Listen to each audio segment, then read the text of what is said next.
Okay, let's move on to football. So it's speculated that Kellen Moore is going to be the next head coach of the New Orleans Saints. He just won Super Bowl as the offensive coordinator for the Eagles in New Orleans, which is kind of cool.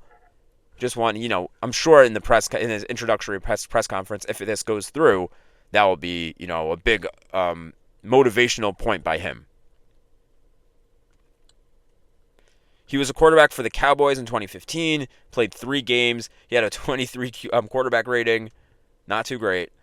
He was the offensive coordinator for Dallas for 4 seasons, then the Chargers offensive coordinator for a season, and obviously most recently with the Eagles. Look, he had Dak, Justin Herbert, and Jalen Hurts. And the elephant in the room here is, what is he going to have with the Saints?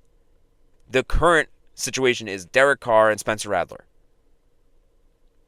The report yesterday was that Cliff Kingsbury could have had the Saints job if he wanted it, but he was much happier sticking with the Commanders and Jaden Daniels. And you have to think, if Cliff Kingsbury's worried about the Saints job, if you're Kellen Moore, you should be worried. You don't have a obvious choice here at who your quarterback will be.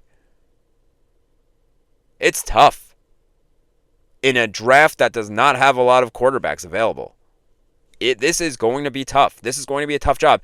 And frankly, he is not going to win early on in his career as Saints head coach. He just won't. And if he does, he's going to be the greatest head coach of all time. This is going to be a tough job and is not going to be a one-year flip rebuild. He is going to have to not be good for a couple of years. It feels like every day we're talking about teams that need quarterbacks, and every day we're searching for quarterbacks for those teams.